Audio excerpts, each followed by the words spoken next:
Vamos a esperar unos 3, 4 minutos más para iniciar, a ver si se agregan, si no, pues por respeto a ustedes iniciamos, ¿ok?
Como dije, colegas, por respeto a ustedes, vamos a iniciar. Ya apenas 3 estudiantes se adicionaron.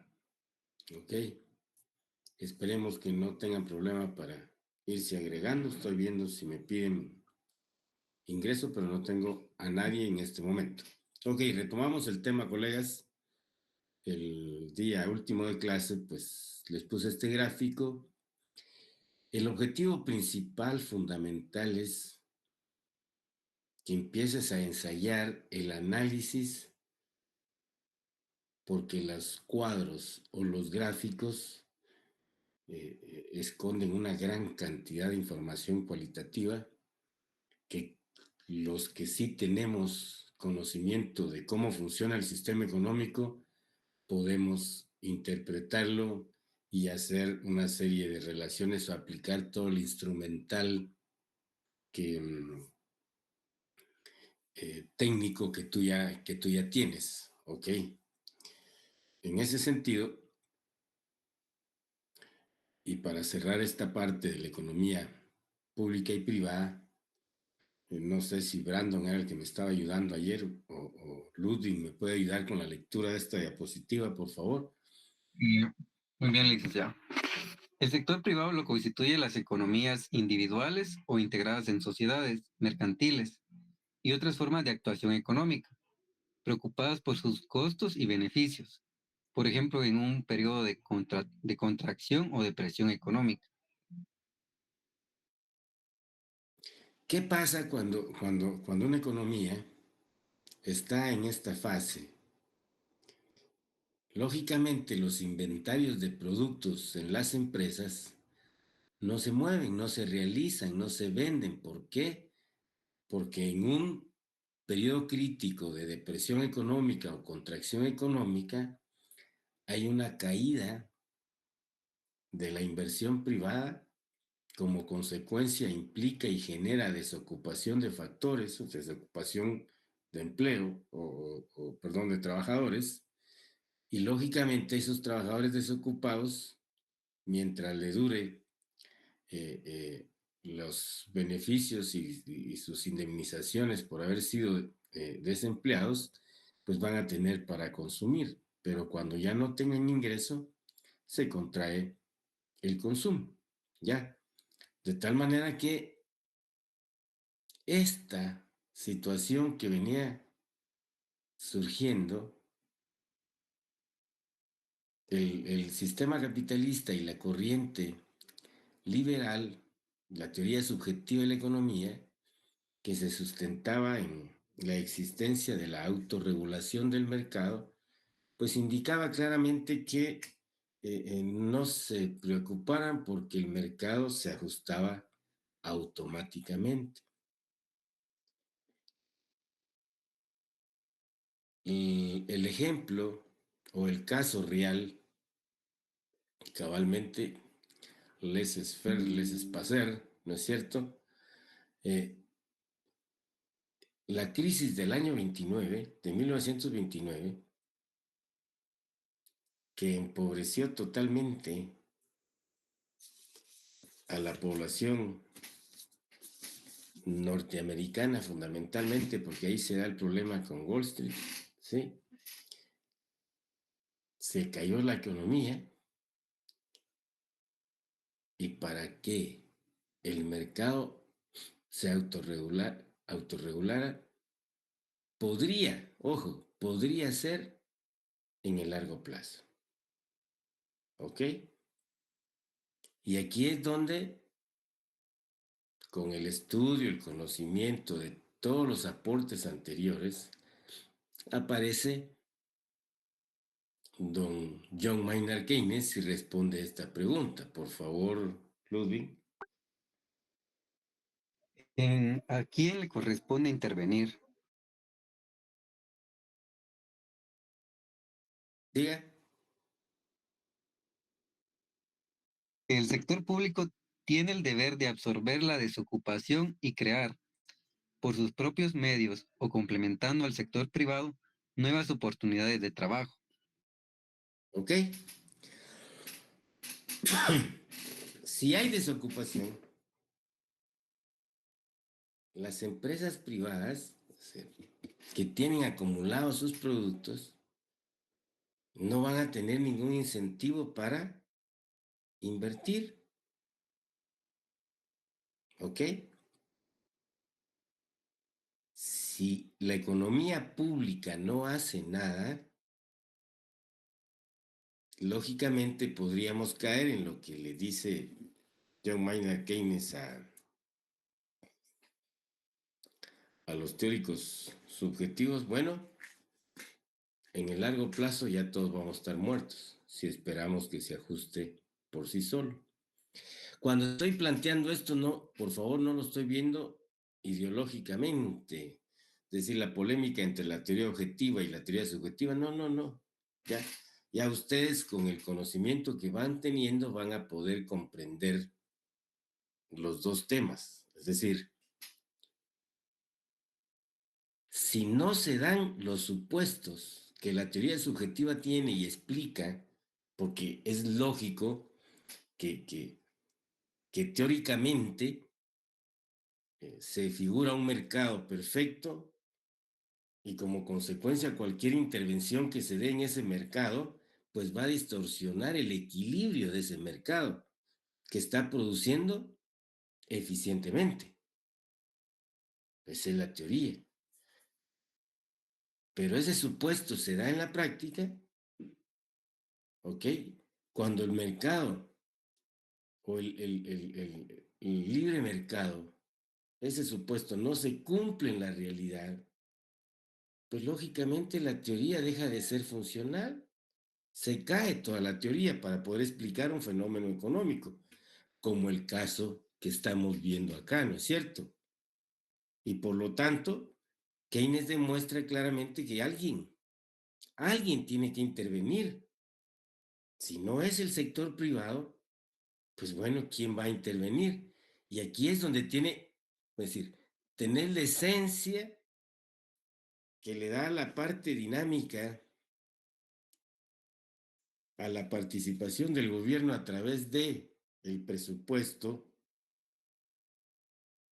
a través del gasto público, para poder ocupar los factores que se están desocupando, darles ingreso para que con ese ingreso vayan y empiecen a demandar estos productos. Cuando la empresa ya ve que está vendiendo, lógicamente ya tiene el incentivo para invertir. ¿Qué estoy diciendo en este momento? Que el gasto público, particularmente de inversión, crea las condiciones o incentiva para que nuevamente la inversión privada empiece a incrementarse derivado a que ya hay demanda efectiva para que pueda realizar sus productos. ¿Ok? Entonces, en términos generales, estoy planteándole la esencia de la economía pública que va más allá. Más allá, me imagino que, no me imagino, seguro, ahora que llevan Macro 3, van a ver la responsabilidad de la economía pública en el tema monetario, cambiario y crediticio.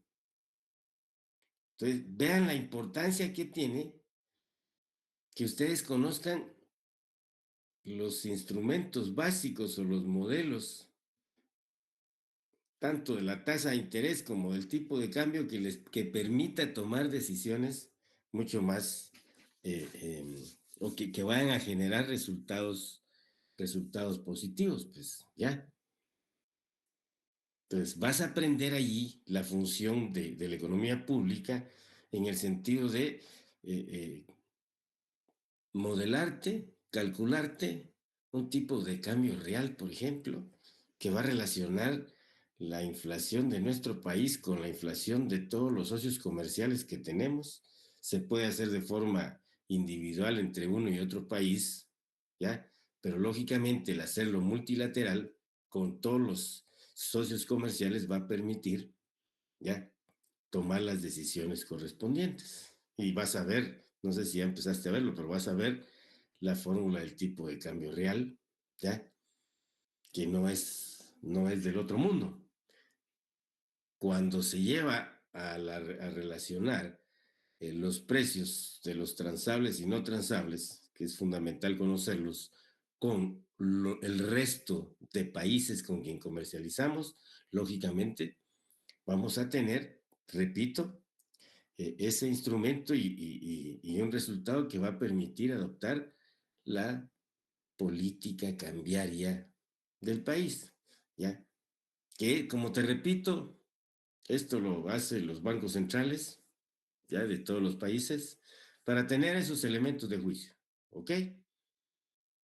A pesar de que en el tema cambiario hay un modelo ya establecido eh, eh, para que el gobierno, a través del Banco Central, la economía pública a través del Banco Central, pueda intervenir en la economía.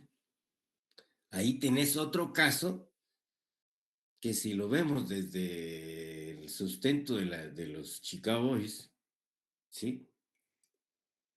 No, el banco no debe de intervenir, el gobierno debe intervenir a través del banco. ¿Me explico? ¿Por qué? Porque el mercado se autorregula absolutamente solo, es decir, y ser más papista que el papa cuando eso no se da en la realidad, ¿ok? Entonces, ahí vas a ver, y te estoy dando este mensaje para que cuando lo veas decís, esta es otra función de la economía pública, ¿sí? Cuyo responsable es el gobierno, pero en ese caso a través del Banco Central, de los bancos centrales. En el caso del, de la parte fiscal, a través del presupuesto, ¿ok?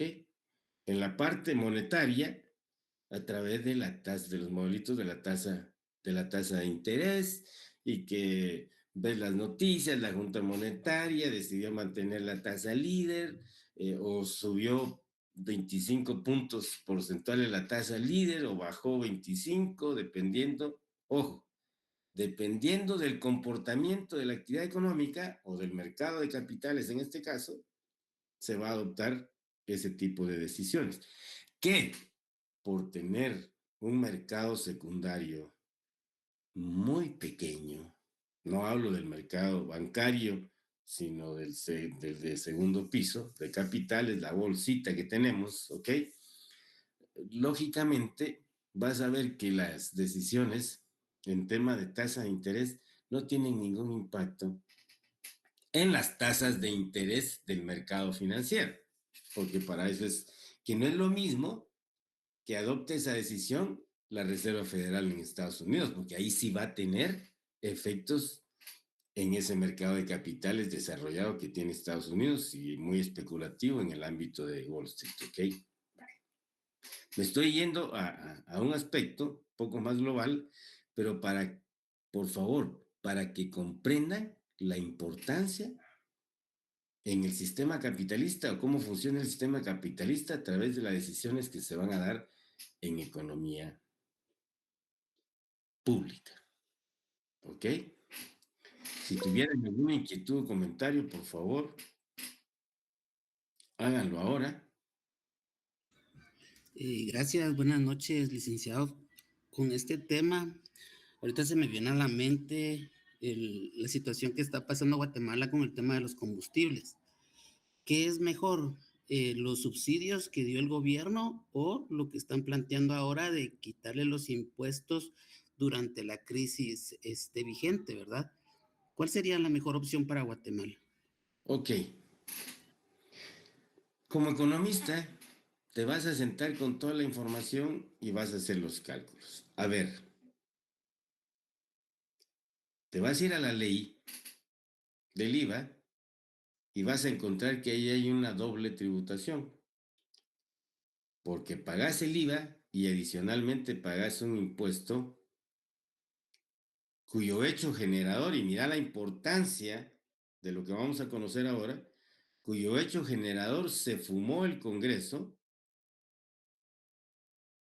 que es el momento en que el gasolinero toma la pistola, la lleva a la boca de tu tanque y empieza a echarte la gasolina, tiene un impuesto específico de 4 quetzales. ¿Ok? Que se distribuyen, y ellos lo distribuyeron, que forma un fondo para mantener las carreteras, y les dan de esos 4 quetzales una parte proporcional a las municipalidades. ¿Ok? Entonces tú vas a analizar el impacto de temporalmente dejar sin efecto esos 4 quetzales por galón. ¿Ok? Entonces, tenés que tener a la mano información de las dos firmas del monopolio, duopolio que hay en la distribución de gasolina en este país para ver el consumo medido en galones de las diferentes gasolinas y del diésel, ¿ok? ¿En qué usan las municipalidades la parte que se les da? Ya vemos que la otra parte que era para el fondo vial, pues ha servido para incrementar las bolsas de los que han pasado por ese lado ahí, por esa parte de la autoridad, y que no tiene ningún efecto. Entonces decís, bueno, vamos a eliminar, perdón, a neutralizar temporalmente este impuesto mientras dure la crisis. Si te vas por el otro lado, vas a caer exactamente a lo mismo, porque vas a tomar dineros que están asignados a otros programas, ahí vas a afectar otros programas, que fue lo que hicieron ahora, tomaron los dineros, crearon un fondo que aguantó lo que aguantó. Pero ¿de dónde vienen? De los impuestos. Entonces la medida de neutralizar vía mantener o temporalmente ya no cobrar ese impuesto para que cada galón baje 4 quetzales, ¿ok? Ya va a recibir el IVA de ese galón, del precio de ese galón. Adicional al IVA tienes 4 quetzales. O lo haces por esa vía o lo haces por el otro. Por esta vía, ya te dije que era para el fondo vial y no están haciendo nada en tema de vial. El efecto no es grosero para el gasto de gobierno en ese sentido. Podría afectar a las municipalidades en la parte que les corresponde, en la inversión o el gasto que ellos tienen programado, que ya no lo harían. Si te vas por los subsidios, tenés que revisar el presupuesto de todas las instituciones, afectar los programas de todas las instituciones, crear el bolsón, ojo, crear el bolsón para decir, bueno, vamos a subsidiar esto por tanto tiempo. Entonces, la primera línea te simplifica el problema, es decir, ok, se deja de cobrar 4 quetzales hasta que termine la crisis. Ahí ya no tenés, ahí ya no tenés problema, porque bueno, simplemente el precio de 36, 37 menos 4 quetzales ya va a estar en 33. Si vas un poquito más relacionado con el tema de la presión en el sistema de precios, ¿ok? Que fue lo que se hizo con el subsidio, esos 4 quetzales que le vas a quitar a las gasolinas y, lógicamente, al diésel, ver si los que tenemos capacidad de o consumimos gasolina, en lugar que baje 4 quetzales, va a bajar 3, pero ese quetzal que queda va a ir al diésel, entonces el diésel va a bajar 5. ¿Por qué? Porque el diésel o el gas propano, ¿ok? Pero en este caso el diésel, pues es el derivado del petróleo más utilizado para mover la industria, el transporte pesado. Entonces, ¿cómo ves? Tenés que hacer un análisis integral para decir, bueno, por cuestiones de no estar emitiendo leyes porque se acabó el subsidio, bueno, ya neutralicemos esos 4 quetzales por galón. ¿Ok? De eso, el diésel va a bajar 5 y las gasolinas van a bajar 3. ¿Qué estoy haciendo ahí? Los consumidores de gasolina vamos a subsidiar al diésel con 1 quetzal, pero vamos a recibir el beneficio porque el transporte de las mercaderías, de los alimentos, no va a tener el incremento si paga los 30 y pico de pesos que se están pagando por galón de diésel. Y si sigue la posición de este señor que está como el rey que vimos allá, va, el Estado soy yo. Casi esa posición está tomando el señor presidente de los Estados Unidos, sin ver las consecuencias para su propia economía. ¿Ok? Ha hecho, bueno, habla más de la cuenta, pero los resultados son nocivos para el comportamiento de la economía. Y no está lejos que ellos empiecen a hablar y tengan que subsidiar los precios también allá. Y yo reducir el pago de impuestos. Tu pregunta fue, ¿qué te recomiendo yo? De acuerdo al análisis que hicimos rapidito acá, yo me iría por mantener neutralizado el impuesto de 4 quetzales adicionales que se paga por cada galón. ¿Ok? Hasta que la situación cambie. Entonces, pero te digo, vos como economista tenés que hacer tu cuadrito, tu gráfica y demostrarles, ¿sí? Que tiene efectos negativos, más el subsidio porque va a afectar programas a los que se les va a quitar, le vas a quitar capacidad de ejecución a otros ministerios, ¿ya? Que de seguir, no solo, ojo, no solo ahí podés tomar una decisión, no solamente es en la parte fiscal. ¿Qué hago en la parte comercial y arancelaria? Me van a seguir subiendo los fertilizantes, los pesticidas, etcétera. Voy a revisar los aranceles. Y entonces, si está pagando 15% de arancel, mientras dure la crisis, ¿sí? Pues lo voy a bajar al 10 o lo voy a bajar al 8, ¿ok? Y entonces estoy neutralizando cualquier presión de precios por el lado arancelario. Y para repartir los costes, no solo en el consumidor, ¿ok? Acabo de hablar de la política cambiaria. El Banco de Guatemala podría complementar el tema y decir, bueno, ojo, el tipo de cambio para efectos de compra de combustibles y fertilizantes sobre la base del cálculo del tipo de cambio real,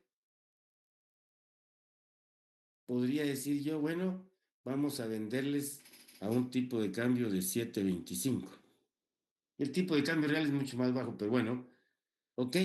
Entonces, si vos ves, yo estoy haciendo y aplicando política económica con todos los instrumentos que tenés de política económica para ese tipo. Ese es el economista, ojo, que debería de hacer el planteamiento.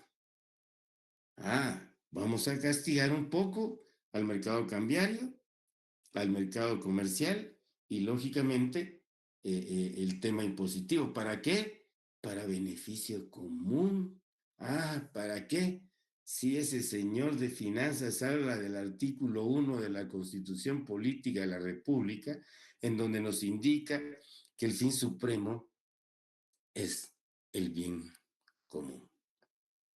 Bueno, y esto no es político, mucha no va a pensar que hice un discurso político. No, no, no. Ustedes ya saben cómo sustentar el tema y te dejo ya esa inquietud, colega, para que veas Esa es la posición mía. Pues sería integral, es decir, que todos paguemos el costo. ¿Ok?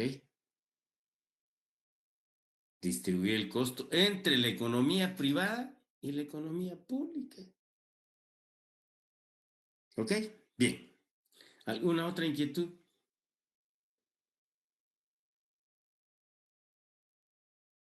Todo bien, Lic. Por el momento estoy bien, gracias. No, está bien. No. Eso es lo importante. Son cosas que están pasando y como economista tenés que analizarlas. Y bueno, pero aquí qué.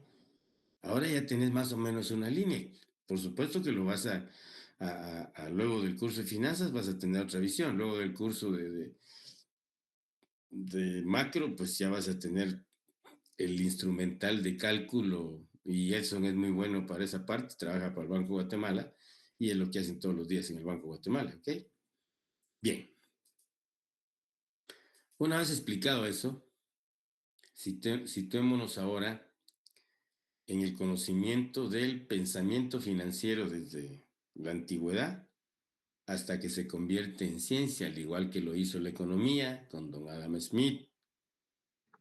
Y aquí vas a encontrar, o vamos a encontrar muchos aspectos que hoy ves en el tema fiscal, que no es nada nuevo, pues, que los que aportaron allá en aquel momento, pues dieron la luz, dieron la vía, abrieron la brecha de lo que hoy tenemos en los sistemas tributarios de las economías capitalistas, ¿ok?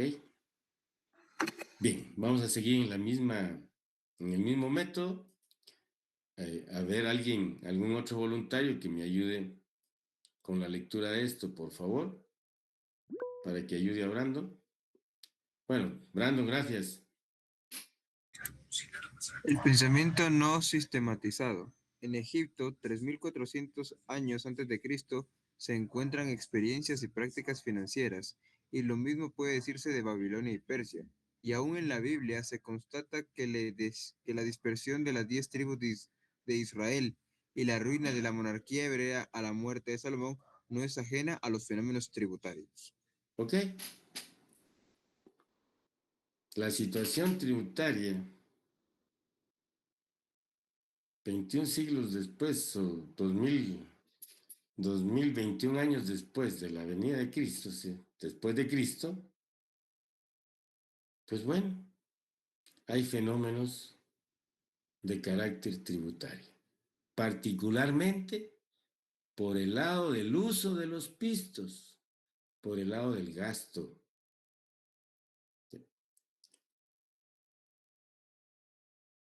Sigamos, Brandon. En estos estados fue común encontrar impuestos sobre tierras y transacciones comerciales, y parte de su decadencia y ruina se explica por la forma en que gastaron los recursos públicos que obtenían en forma demasiado onerosa de sus súbditos. A ver, ¿ok? Allá en esa época antigua, que no se tenía un conocimiento desarrollado, especializado, pero que lógicamente ya habían aspectos relativos a la imposición y vamos a conocer en la teoría, ojo, el hecho generador del impuesto que ellos tenían, las tierras. El otro hecho generador, ¿ah? Las transacciones comerciales. Sí. ¿Cómo le llamamos al impuesto que grava la transacción comercial que hiciste hoy cuando fuiste a almorzar? ¿Y Ah, IVA? vaya, mira desde cuándo el hecho generador es el intercambio, ¿ok? Y ojo, se llegó a un desastre porque el gobierno anterior hizo mal uso de los recursos públicos. Cantidad de proyectos que se dieron dineros, que no se ejecutaron y que ahora están en litigio y como consecuencia no se pueden ejecutar. Y, ojo, para que vayan viendo cómo no han dejado que estas economías puedan realmente vivir en un verdadero sistema capitalista, ¿ok? No han permitido. Podés buscar y encontrar y vas a decir, bueno, si el sistema capitalista tiene ventajas, ¿ok? El mercado es una institución, tiene un beneficio social en la medida que se vaya organizando hacia una economía perfecta, cercana o buscando, pues eso, ¿me explico?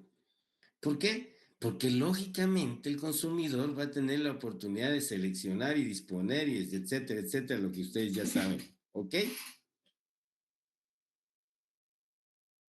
Entonces, te estás dando cuenta que estamos en un sistema capitalista, pero con más resabios mercantilistas. Entonces se empezó a mercantilizar porque ahora, en el siglo XXI, ojo, y esto viene a la pregunta que hicimos de los 10.000 millones de dólares, ¿ok? En el siglo XXI,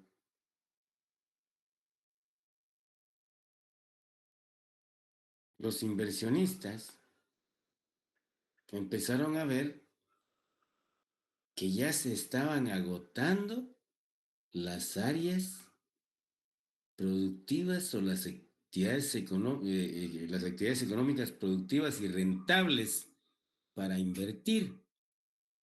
Y entonces quiero sustentarme en el principio liberal de Adam Smith.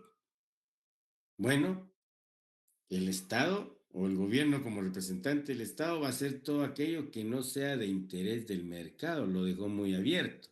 En el siglo XXI, ya le interesó al mercado el tema de las telecomunicaciones, el tema de la energía, ¿ok? El tema de la infraestructura, particularmente la infraestructura vial y portuaria. Pero ya le interesa al mercado y como consecuencia encontramos que se genera ese mercantilismo en el mal uso de los pistos, y estamos hablando de la época antigua. ¿Y qué tenés ahora? El gobierno no sirve para nada, ¿no es cierto?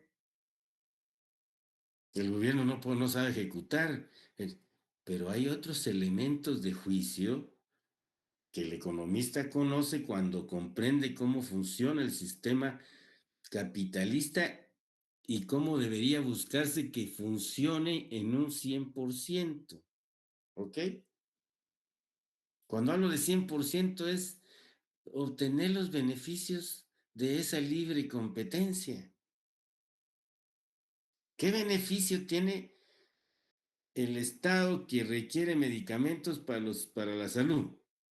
¿Qué beneficio tenemos nosotros los consumidores que para poder atender cualquier dolencia tenemos que ir al mercado a comprar los medicamentos? Solo, yo creo que ya les comenté, solo, ¿ok? Solo. Y cabalmente Ludwig está hablando del bien común. Si el ideal sería tener ciudadanos y ciudadanas guatemaltecas, o guatemaltecos y guatemaltecas sanos, ¿por qué? Porque van a trabajar mejor, porque no van a estar pidiendo permiso para ir al seguro social, ¿ya? Ahí van a estar al servicio de las empresas las 8 horas y un poco más, ustedes sabrán si trabajan y si les pagan el tiempo extraordinario o no. ¿Y qué se está buscando? Mecanismos y medios y otras formas para no pagar las prestaciones sociales. Y si quieres trabajar, mira, tienes que sacar tu factura de pequeño contribuyente, me facturas y listos, ¿ok? Modelo mercantilista de acumulación, pero lo tengo que sustentar.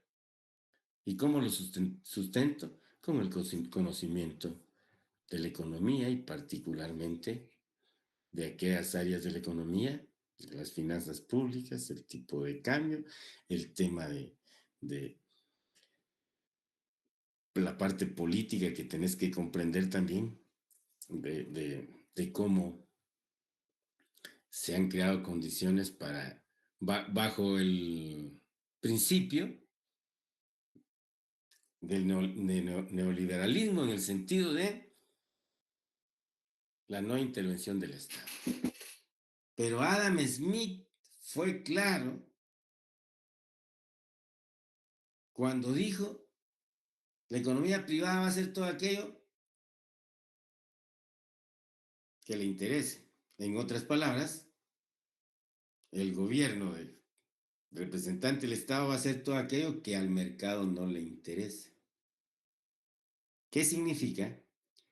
Que si el sector privado, el mercado, es el responsable de la producción de bienes y servicios, pues lógicamente el Estado no debe de intervenir para producir bienes e ir a competir con ellos en el mercado.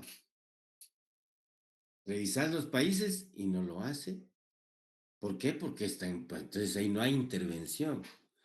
Pero ahora no debe intervenir en las carreteras porque no sirve para eso. Se necesitaba mucha plata para el tema de las telecomunicaciones, entonces había que privatizarlo.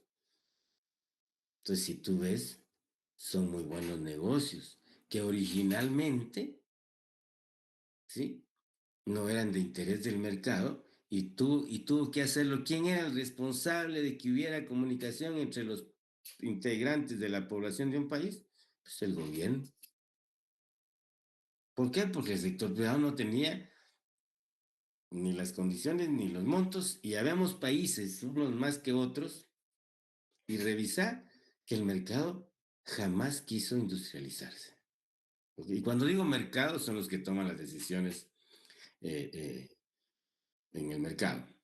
Al no industrializarse, pues lógicamente ya vimos que el beneficio del funcionamiento de una economía mixta está llegando a muy poca población, que es la que está en las actividades formales. El resto no tiene ningún beneficio.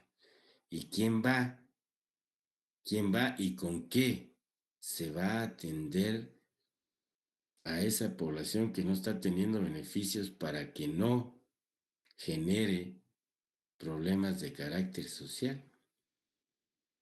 Para que vayas tranquila, caminando, que nadie te va a robar el celular. Entonces, ahí tenés un problema social, ¿ya? Y si lo querés hacer más, o lo querés sustentar más, te pregunto,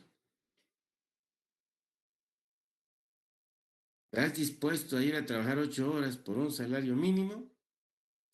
Y que no se paga, porque ese es otro tema. No se paga en muchas actividades el salario mínimo, pero asumamos. O es más fácil 2, 3, 4 celulares al día. Al mes podría ser doble, triple, quíntuple del bendito monto del salario mínimo. ¿Ok? Bien.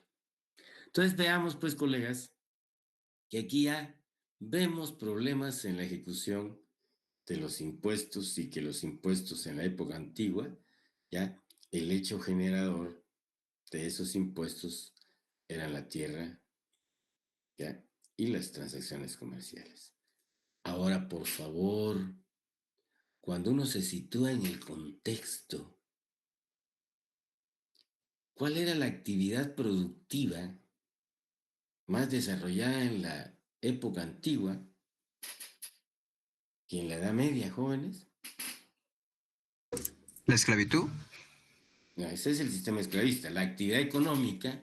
la agricultura, Ah, entonces había razón de por qué impuestos sobre la tierra.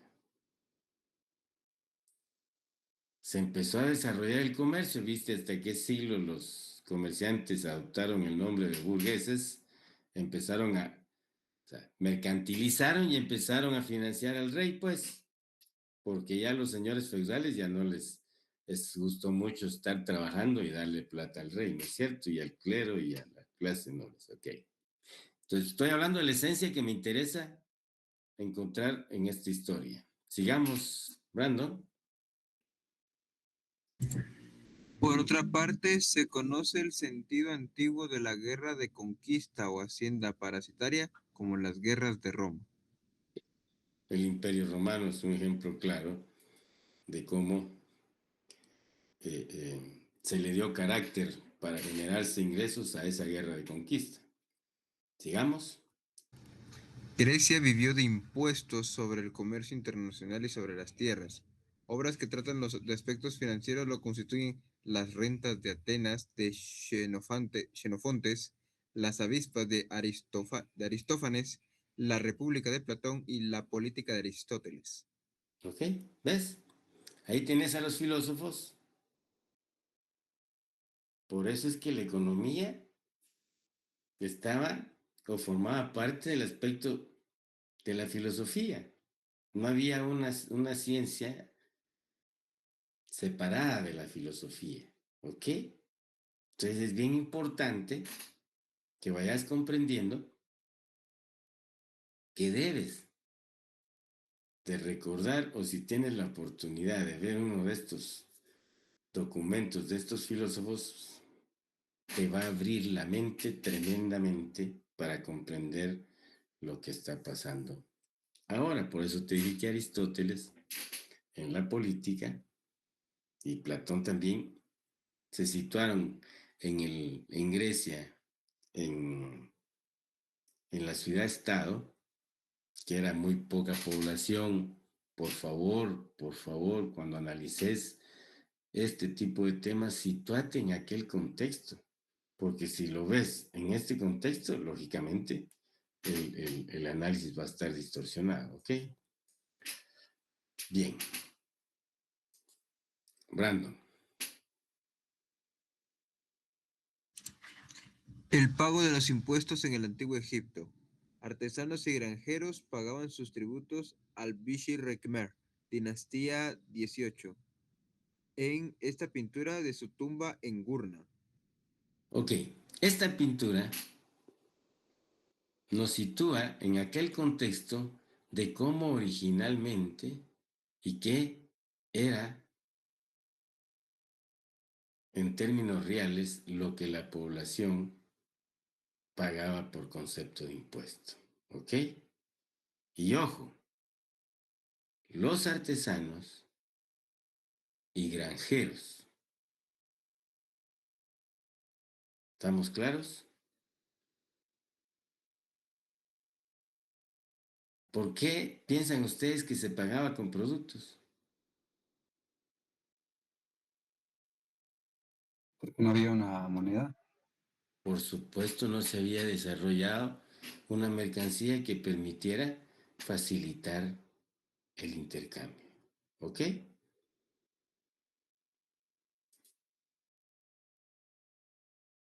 Brandon.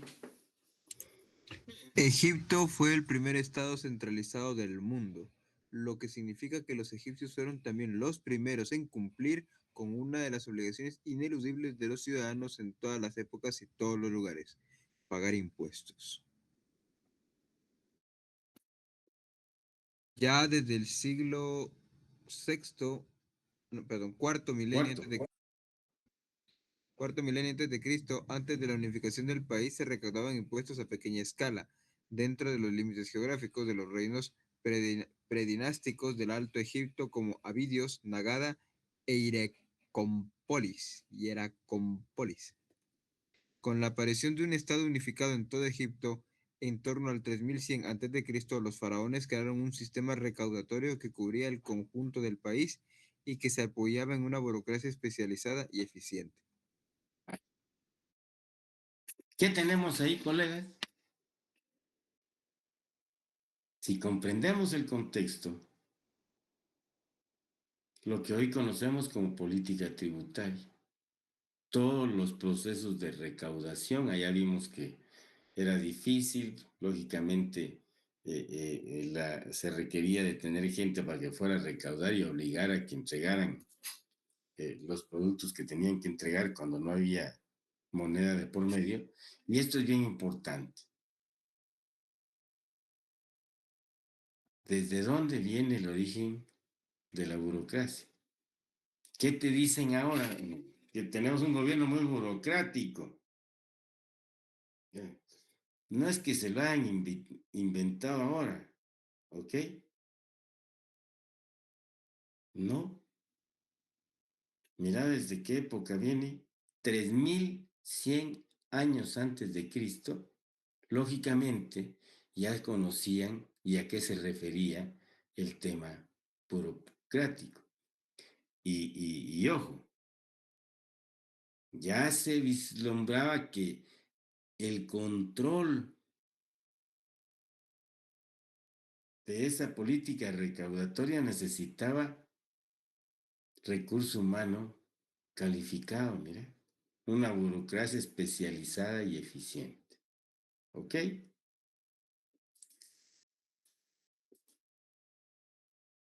Brandon. ¿El cristiano debe pagar sus impuestos? Romanos 3:16. Pues, pues esto pagáis también los tributos, porque son servidores de Dios. Romanos 3:7. Pagad a todo lo que debéis. Al que el tributó, tributó. Al que impuesto, impuestos. ¿Ok? Ahora conocen dónde está sustentado el tema impositivo. Que hay un pasaje cuando ven películas romanas que quisieron probar a Cristo y mira, es correcto que le paguemos al César lo que es del César y a Dios lo que es de Dios cuando le dan la moneda. Pero el mensaje que deja precisamente porque desde épocas anteriores se venía pagando el impuesto. Por supuesto que bajo una política, lo vimos en películas romanas, eh, procedimientos groseros y más era ni siquiera extorsión, más grosera que la extorsión para poder recaudar esos impuestos. ¿Para qué? Ahí encontrás la base que tomaron los reinos para decir aquellos lo hacían a la fuerza. Tuvieron que explicar que hay dos vías, la Famer y la Juncker, ¿no es cierto? ¿Se recuerdan? ¿Cuál es la diferencia entre esas dos?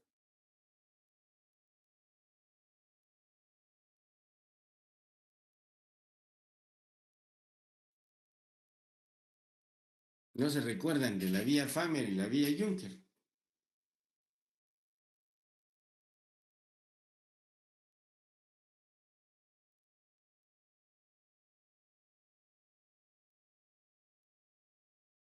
Honestamente, no, Lick. Me imagino que estaban en el área común también en pandemia, ¿no es cierto? Por lo menos yo Selec, tuve años, sí fue en línea. ¿Perdón? En 2023 sí fue en línea, todavía estábamos en pandemia, estaba cerrado el campo. Ok. No, pues, no los estoy evaluando, colegas, ni mucho menos a sus profesores, pero en el curso este de economía política ya tuvieron que hablarle de estos dos. Son dos formas. ¿Cuál fue la forma de Cristo? La forma pacífica. ¿Cuál es la otra forma? Ahí tienen los romanos, ¿ya? La guerra de conquista, que es, o sea, la vía más acelerada, bélica, para cambiar las condiciones. Cristo no, porque veníamos, ya les dije, en el Antiguo Testamento, perdón, está lleno de guerras y de una serie de situaciones que te presentan una sociedad totalmente en crisis, enferma y pasaba de todo, ¿no es cierto? ¿Ok? Hay un corte en la historia. Y viene Cristo y con el nuevo evangelio, como representante del creador de todas las cosas, de todo el universo, ¿sí? Debía de practicarse, ¿qué? La paz, ¿qué? El bien. Ahora ves por qué hablamos de bien común. Y te pregunto, en la medida que tu conducta sea solidaria porque te nace, lo haces, tu empatía con tus vecinos o tu grupo social, puedes ver que no te genera problemas. Por supuesto que no hay que prestar plata ni pedir prestado porque ese es un tema que genera enemistad, ¿no es cierto? ¿Ya? Pero, ¿y qué estás haciendo? Comprende que estás actuando en semejanza al Evangelio de Cristo, a la actitud de Cristo. No van a pensar que lo crucificaron solo por lo que nosotros conocemos. Ya en el pasaje del templo les mostró que bueno, a pesar de la paz, estaban en contra del Creador, haciendo un mal uso del templo donde se practicaba lo que estamos hablando, ¿ok? Entonces, lógicamente, más los adeptos que tenía, hay que tener cuidado porque este se va a tirar para los sacerdotes judíos que estaban antes en favor de los romanos, y a los romanos no les interesaba, ¿no es cierto? En palabras muy sencillas, colegas, y lo vas a encontrar en tu profesión. Cuando actúas particularmente como funcionario, como autoridad para aplicar la ley y en el bien común, si tardas ahí, tenés suerte. Si no, rapidito te van a sacar. ¿Por qué? Porque estás aplicando y trabajando conforme a la ley. Y lo que se busca es que no se aplique y se trabaje conforme a la ley. ¿Y qué dice la ley? Que tenés que usar todos los mecanismos que tenés al alcance. Ya vimos la pregunta del colega, ¿ya? Para poder subsidiar, ya sea con neutralizar la parte de esos impuestos o un subsidio, para apoyar ¿qué? El bien común. ¿Qué es lo que debe de hacer la autoridad en todos los organismos del Estado? Pero que al igual que aquel tiempo, que los mismos judíos, toda la parte del clero, de los sacerdotes, ya, Herodes, pues bueno, veían un peligro. Y cuando les dijo la verdad, es otro elemento del nuevo evangelio, la verdad, pues no les gustó, ¿verdad? Y ahí está el resultado. Así que ya sabemos que si tomamos una actitud con nuestros congéneres sobre eso, vamos a vivir en paz. Que si tenés la oportunidad de hacerlo como funcionario, pues al igual que los apóstoles fueron perseguidos, fueron encarcelados, funcionarios que quieren cumplir la ley, les han armado los casitos y te vas al bote. Parece que fue ayer, ¿ok? Parece que fue ayer. ¿Y dónde estamos, señor, colegas? Miren en qué siglo estamos.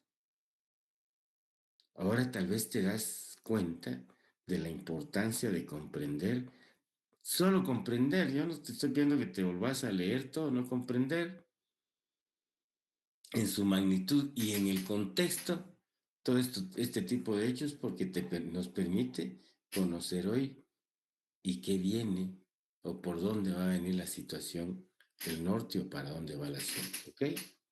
Bien, veamos qué hicieron los romanos. Pues a ver, Brando. Imperio Romano. Los primeros impuestos en Roma fueron derechos de aduana de importación y exportación llamados portoria. Siga.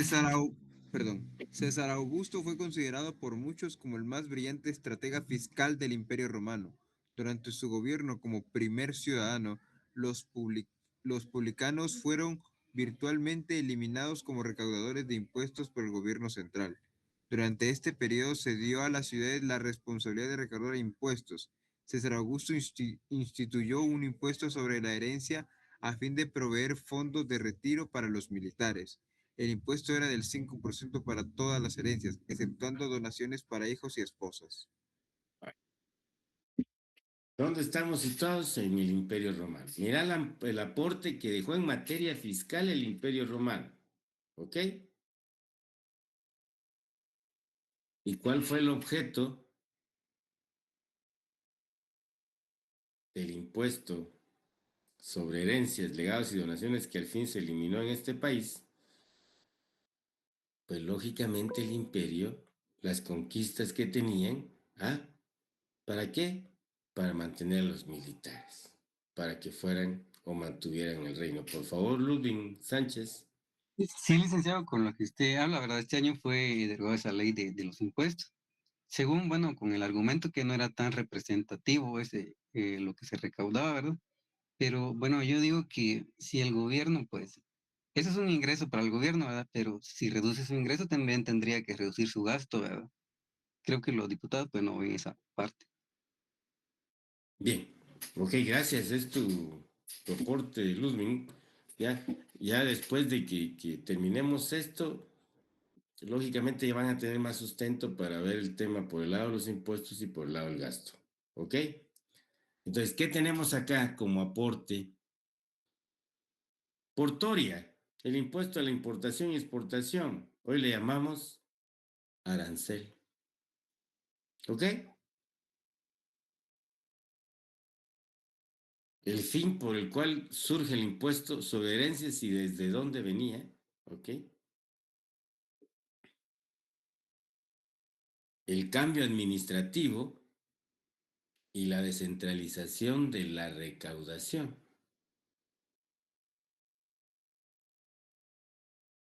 Hasta el año 1990, que aparece la SAT, las municipalidades recaudaban los impuestos para el gobierno central. ¿Qué pasó aquí? Se dio a las ciudades la responsabilidad de recaudar impuestos.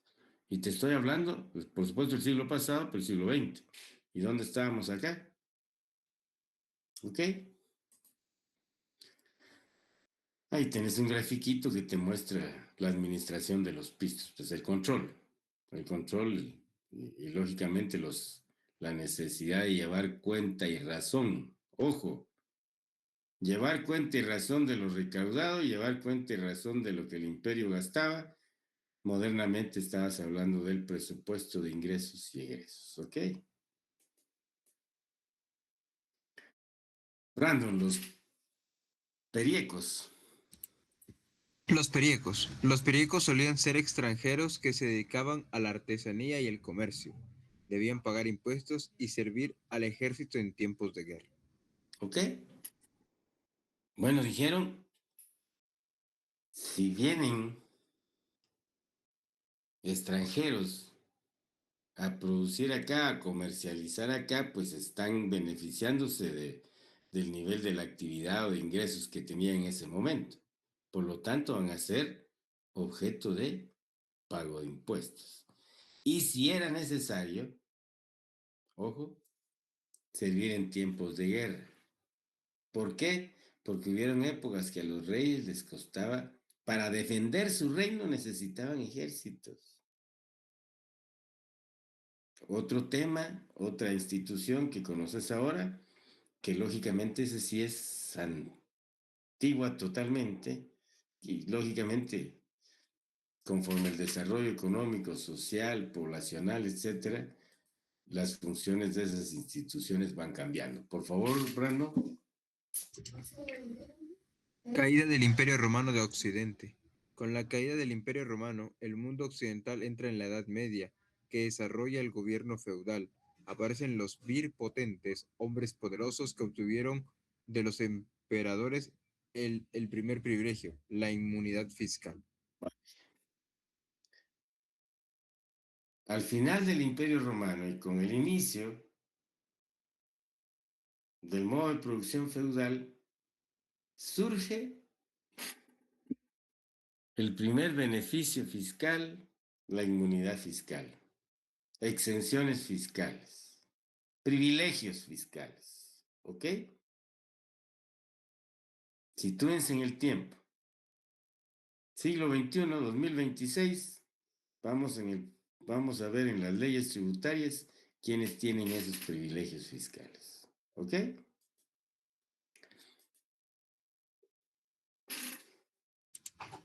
La primera obligación impositiva, signo de señorío y de poder, se dio el paso al sentimiento y realidad de estar obligado a pagar tributo que era símbolo de servilismo. El antiguo concepto de impuestos, deber cívico, igualitario y señorial, había sufrido su primera crisis.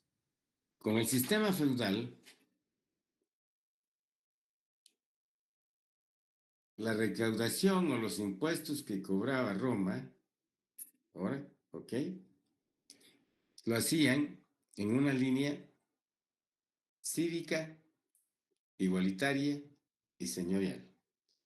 Con los feudos, ¿ok? Este antiguo concepto sufrió su primera crisis porque ya no se cobraba impuesto para mantener el bien de la ciudad-estado allá en Grecia, por ejemplo, o el bien del Imperio Romano en casi toda Europa, ¿ok? Ahí en el Coliseo está pintado el mapa de todo lo que abarcó el Imperio Romano, el Coliseo Romano, que es muy visitado para... Ahí está el mapa y con los años y la magnitud de ese bendito imperio que nos dejaron de herencia lo que hoy tenemos en nuestro país, la República, ¿ok? En la parte política. Llegamos entonces al tema que ya habíamos revisado, pero vean esto, por favor. Iglesia feudal. Surge otro privilegio, el deiner, el honor, que era el derecho de hacerse dueño de los impuestos que pagaba determinado territorio. Con esto se produce la segunda crisis del concepto de impuesto. De un deber superior para con el Estado, se transformó en un derecho patrimonial en manos de particulares. Por su parte, la Iglesia Católica obtuvo para ella y sus bienes la inmunidad fiscal y el derecho a cobrar el diezmo, con la obligación de hacerse cargo de la asistencia social y la educación. Vaya. Mira lo importante que tenemos acá para fines de la economía, de los que estudiamos economía y particularmente para el tema de ingresos y gastos. ¿Ok? En el sistema feudal, lógicamente, se privatizó, se cobraba el impuesto, se lo quedaba el señor feudal y una parte para el rey. ¿Qué pasó acá en la colonia, colegas? ¿Tienen alguna información sobre cómo funcionó la colonia en ese tema?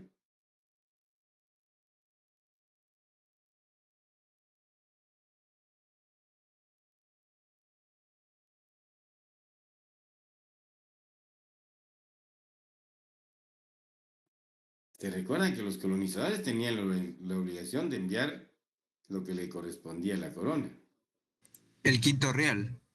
El quinto real. ¿Ok? Gracias. ¿Ok?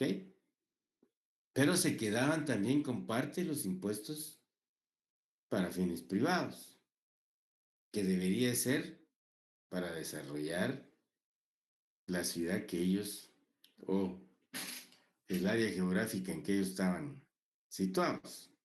¿Me explico? ¿Por qué? Porque eran premiados, ¿no es cierto? Bien. Y se quedaban con que podían establecer los impuestos en su territorio.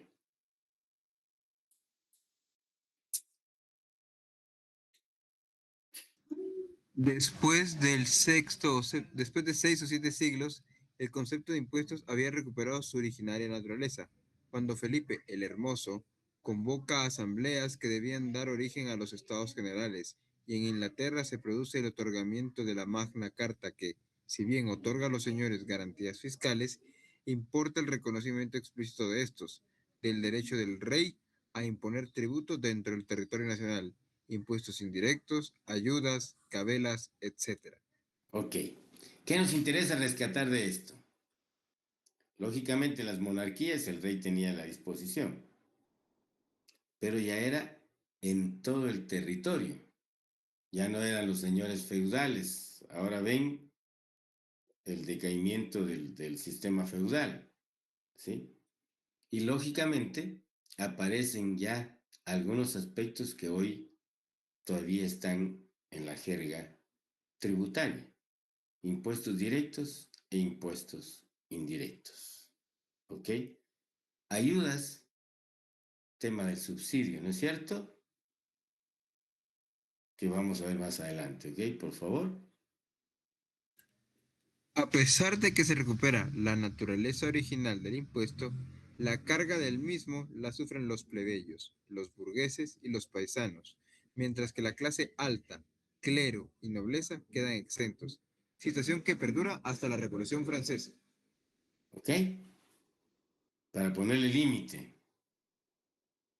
Y a partir de ahí, y lo que platicábamos de la Segunda Guerra Mundial, que esos límites al poder son los derechos del ciudadano, la Magna Carta de Juan Sin Tierras, ¿ok?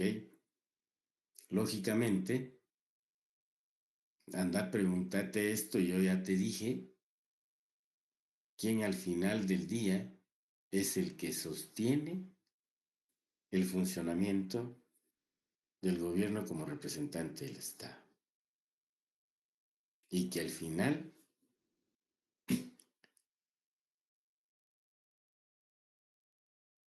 no cuenta con los bienes y servicios públicos por el lado del gasto que permitan realmente atender necesidades básicas.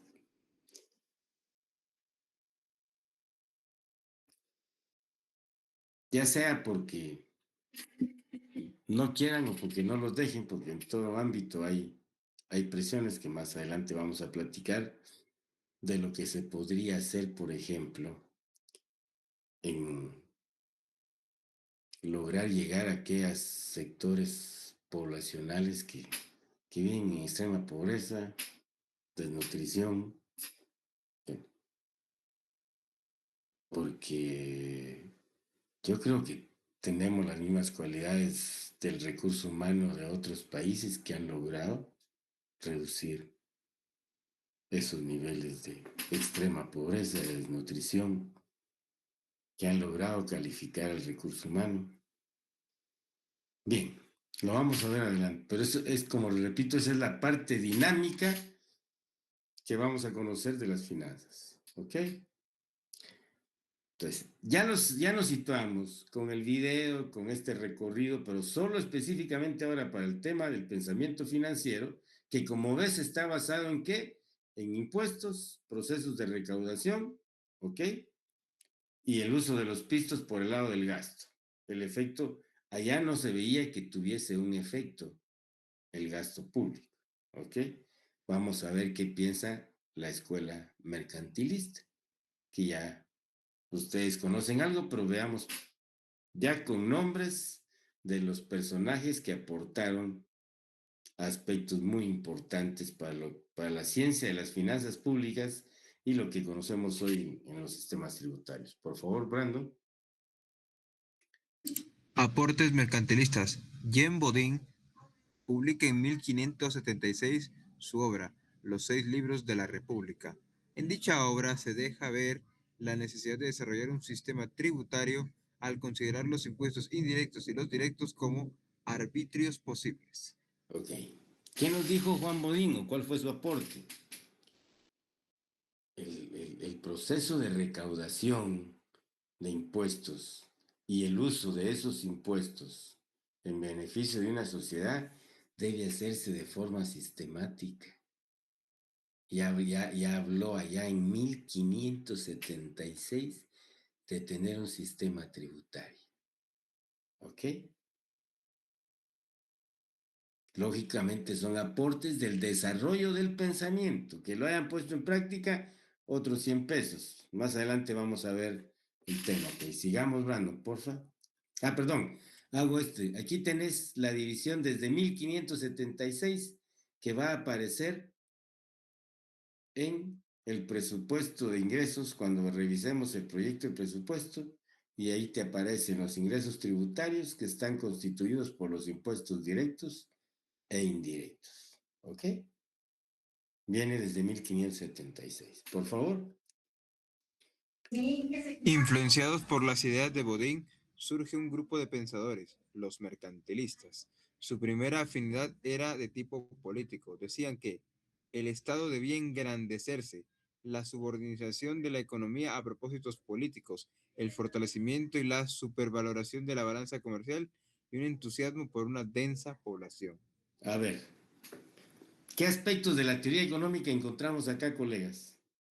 Hagan el esfuerzo de releer este párrafo y si tienen la bondad de contarme, yo los voy a escuchar detenidamente porque con este ejercicio lo que estoy haciendo es que aprendas a sacar la esencia de lo que estás leyendo, particularmente en el tema específico que estamos viendo. A ver,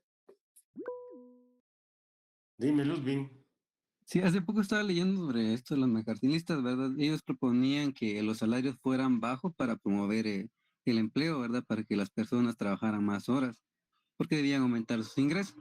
También decía que el Estado, pues, debía que fortalecer el sistema de exportaciones y imponer aranceles para las importaciones, ¿verdad? Para volverse más rico. Eso en la balanza comercial, ¿verdad? Y que convenía tener una población bastante alta porque a mayor personas pues había más trabajo y la oferta hacía bajar los salarios. ¿Y alguien más? Sí, perdón, prácticamente también decía que todo el tema de la economía debería ser tratado por la política, ¿verdad? Que deberían, eh, contrario a lo que vino después de los fisiócratas, ¿verdad? Pero ellos decían que la política tenía que ver mucho en la economía y no dejarla sola así a ¿Ok? los comerciantes. ¿Alguien más? Random. Bueno, esto también lo que estoy viendo son ideas que yo veo que están recuperando, serían China y Estados Unidos. Dice, el Estado debe engrandecerse. Yo creo que China pues, es un ejemplo claro, dado que es un Estado gigante, el Partido Comunista Chino lo cubren varias miles de personas y la mayoría de empresas ahí son estatales, entonces sí, el Estado es muy grande. La subordinación a propósitos políticos es algo que también vemos tanto en China como en Estados Unidos, porque, digamos, las grandes empresas que actualmente son las tecnológicas, las que están gobernando el mundo, están sirviendo a propósitos políticos, como lo puede ser Huawei. Huawei fue vetado por un propósito político, en este caso defensa, por temas de espionaje, por temas de internacionalización, y actualmente lo estamos viendo también con empresas de inteligencia artificial. El Estado está dando dinero a eso, tanto el chino como el gringo están dando dinero para tener la inteligencia artificial, no por progreso, sino por un propósito político, que es ganar una carrera armamentística, en este caso de tecnología. Y una supervaloración de la balanza comercial, pues ya vemos que tanto China como Estados Unidos ponen aranceles a todos los productos, tratan de proteger lo más que se pueda su industria, a través de secreto industrial, a través de conocimiento, a través de patentes, etcétera. Y la densa población, bueno, ahorita se está viendo que las grandes potencias, o por lo menos las potencias emergentes, le están dando una importancia bastante grande al tema demográfico. Como, por ejemplo, Estados Unidos se está quedando atrás en ese aspecto, pero países, por ejemplo, como la India está poniendo su fuerza económica en el ámbito demográfico, porque al tener mucha población pueden sacar pecho de una economía grande. Eso es lo que estoy viendo ahorita. Ok, bien, colega, muchas gracias. Y eso es precisamente lo que tenés que hacer como economista, buscar en lo que estás estudiando lo esencial, ¿ok? Y bueno, su aporte ha sido muy importante. Lo voy a complementar en el siguiente sentido. En esta época, siglo XVI, ¿no es cierto? ¿Ok? Que la economía venía explicada por la filosofía y lógicamente ahora supeditada para fines de carácter político. Pero en el siglo XXI,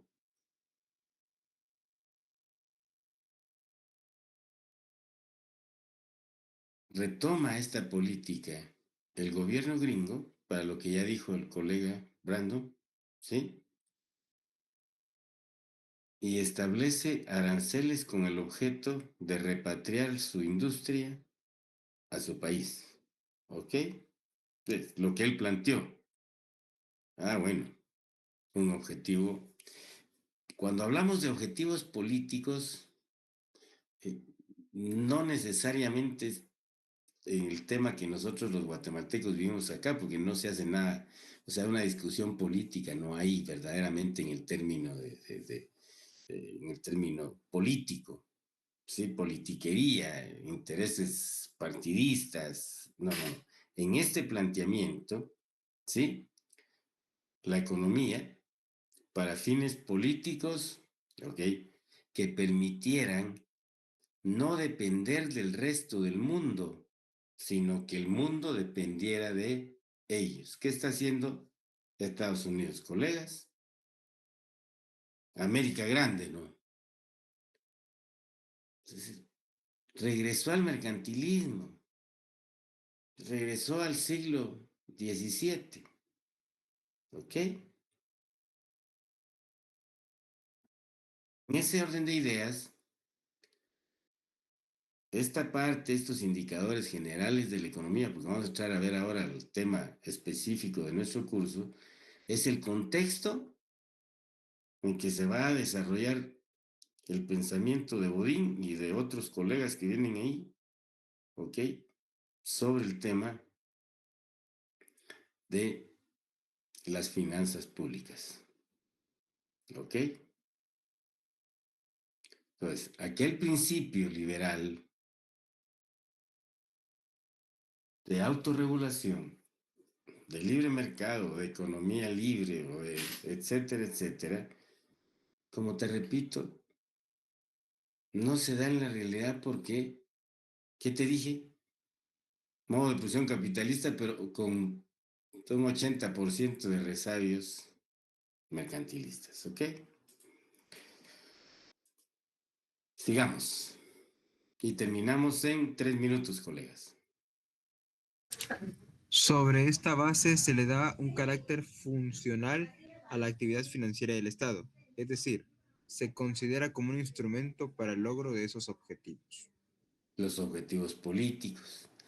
Antes de esto, no se hablaba de usar la actividad financiera del Estado para alcanzar determinados objetivos de carácter político.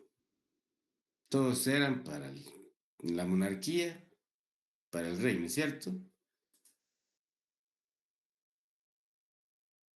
Sigamos, Brandon.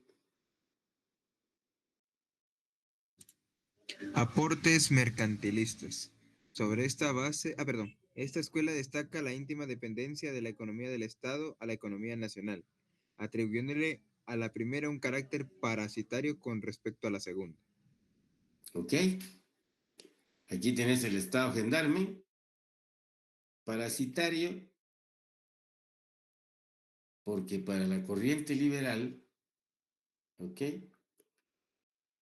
El Estado no genera renta, no produce, ¿Ok?